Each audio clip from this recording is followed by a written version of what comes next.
Vamos a ver si ya está por aquí conectado Joaquín Robles. Muy buenas tardes. Muy buenas tardes. Joaquín, ¿cómo has visto la sesión? Como decimos, caídas, pequeñas en el caso del IBEX 35, no ha habido grandes pérdidas en el resto de plazas europeas tampoco, y subidas que continúan al otro lado del charco tras ese dato de IPC. Sí, yo creo que la sesión estaba muy condicionada, ¿no?, por cuál iba a ser el dato de inflación en Estados Unidos. Se está especulando con un 8,4 o un 8,5, que es al final la cifra que ha resultado, pero había miedos, ¿no?, de que pudiera acercarse al 9%, incluso superarlo. Lo que hemos visto es un poco lo que esperábamos, subida, ¿no?, principalmente impulsada por los precios energéticos, en segundo plano tanto alimentos como vivienda, y se ve un poco reforzada esta estrategia, ¿no?, que ha llevado a cabo durante las últimas 2 semanas la Reserva Federal, de anunciar un endurecimiento monetario mucho más rápido de lo que el mercado esperaba. Y luego, ya trasladándonos aquí a la zona euro, pues yo creo que los inversores están también esperando, ¿no?, a qué nos va a deparar la reunión del Banco Central Europeo de cara a esta semana, que aunque no se esperan novedades, sí que podríamos empezar a ver cómo se va estimando, ¿no?, una fecha de la posible primera subida de tipos. Puedes decir sobre ese dato, como decíamos, de IPC, que era el dato del día, la subida de tipos en el lado de la Reserva Federal nos va confirmando ya dato tras dato, o al menos lo que se descarta son esos 50 puntos básicos. ¿Qué pistas esperamos también en el lado de la reducción del balance tras conocer este dato? Bueno, yo creo que ya está claro, ¿no? Lo que parecía es que el mercado necesitaba, ¿no?, que la Reserva Federal siguiera telegrafiando todos sus próximos movimientos, y lo está haciendo. Ya Powell hace 2 semanas dijo que en mayo iban a ser 50 puntos básicos. Se está especulando incluso con que la siguiente reunión sean otros 50 puntos básicos. Y en cuanto a la reducción de balance, vimos algo en las actas y también en varias declaraciones de gobernadores de la Reserva Federal.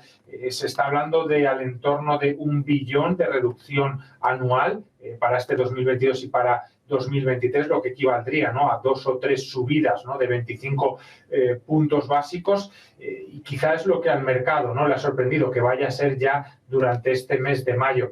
Y bueno, lo que los inversores están sopesando en estos momentos es si de verdad esta cifra de 8,5 que hemos conocido hoy va a ser el pico del año, si va a haber una estabilización durante el mes de abril y se va a ir hacia un 6,5, que es lo que estaba descontando el mercado durante estas últimas semanas, o va a seguir estando más alta de lo que se esperaba. Y luego, cómo va a impactar, ¿no?, todas estas subidas progresivas de tipos de interés a la economía, si de verdad va a provocar una desaceleración, como estiman algunos analistas, o el mercado va a continuar bastante estable, ¿no?, como lo estamos viendo en nuestras últimas semanas. Entonces, en estos vaivenes, ¿no?, es en el que nos vamos a mover durante los próximos meses, y sobre todo en el baile de expectativas, ¿no?, que van a ir muy ligadas a la evolución de la inflación. Joaquín, dentro de ese comportamiento, dentro de ese movimiento que estamos viendo en los mercados, también destaca hoy la caída del sector bancario. Hemos visto un descenso importante de Deutsche Bank en Alemania, también de Commerzbank, y no sé si el sector financiero español, por ejemplo, también se ha visto contagiado por los movimientos, ¿no?, de algunos inversores en estas entidades. ¿Cómo lo has visto? Bueno, yo creo que aquí tenemos igual, ¿no?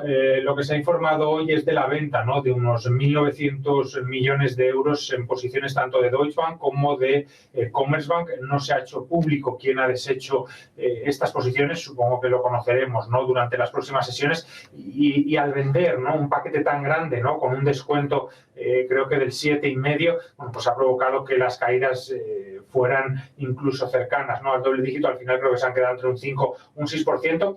Este tipo de ventas, claro que arrastran al sector, pero nosotros nos mantenemos, ¿no?, bastante optimistas de cara a lo que resta de año. De hecho, en la banca española tenemos a la mediana, ¿no?, Bankinter, CaixaBank, Sabadell subiendo más de doble dígitos en lo que va de año. Es verdad que la banca grande, ¿no?, Santander, no supera ese doble dígito, y BBVA, que ha estado penalizada, ¿no?, por la situación de Turquía, pero seguimos confiando, ¿no?, que mientras el ciclo económico no desacelere mucho, bueno, pues este progresivo subida de los tipos de interés vaya ensanchando los márgenes, ayudando, ¿no?, a que tengan unos mayores ingresos y, por lo tanto, unos mayores beneficios. Joaquín, ¿cómo estás viendo también la evolución, los vaivenes del petróleo en las últimas semanas? Estamos pendientes de ese nivel clave de los $100 en el caso del Brent, también en el West Texas americano, liberación de reservas, compensaciones, informe de la OPEP y sobre todo, bueno, pues esas compañías petroleras que suben y bajan al vaivén de esos precios del petróleo cada jornada. ¿Cómo lo estás viendo? Bueno, pues la verdad ha subido mucho durante esta semana porque hemos visto como toda la subida que acumulaba, ¿no?, el mercado del petróleo desde que empezó la invasión de Rusia en Ucrania se había perdido. Ha habido, yo creo que, dos acontecimientos clave, ¿no? Hace 2 semanas empezó esa liberación de reservas estratégicas por parte del gobierno de Estados Unidos. Anunció 180 millones, lo que venía siendo, ¿no?, 1 millón durante los próximos 6 meses, que se vio también sumada la semana pasada a lo que liberó la Agencia Internacional de la Energía, en torno a 60 millones, que la suma iba a ser 1,3 millones, ¿no?, de petróleo diarios durante los próximos 6 meses y que quizás se vio, ¿no?, también muy amortiguada por los datos de COVID que había habido en China. Quizá hemos asistido a los mayores confinamientos desde que empezó la pandemia en el gigante asiático. Es el mayor consumidor de petróleo, por tanto las perspectivas, ¿no?, de demanda de petróleo cayeron mucho y eso hizo que el Brent volviera a cotizar, ¿no?, en ese entorno de los $100. De hecho, hoy teníamos, ¿no?, una subida de más del 6% en el Brent precisamente porque se estaban aliviando, ¿no?, esos confinamientos en China. Entonces, bueno, aquí tenemos varios factores, ¿no? El factor principal va a ser la guerra entre Ucrania y Rusia. Al final, no hay que olvidar que Rusia es el segundo mayor importador de petróleo del mundo, que antes de la guerra estaba en torno a los 7 millones de barriles diarios. Ahora se habla de que quizá la producción sea de 4 millones, ¿no?, que haya perdido por el camino unos 3 millones de barriles. Y luego también va a depender mucho de la evolución, ¿no?, de los contagios en China, que es el mayor consumidor, como hemos comentado, y que también las perspectivas de demanda van a servir mucho, ¿no?, para equilibrar el mercado. Yo creo que a este nivel de $100 por barril la economía se siente cómoda. Ya eran unos niveles muy cercanos a los que estábamos antes de la guerra y quizá también sirva para aliviar, ¿no?, las presiones de inflación durante las próximas lecturas. Joaquín, nos quedamos con ese análisis. Muchísimas gracias. Buenas tardes. Igualmente, muchas gracias.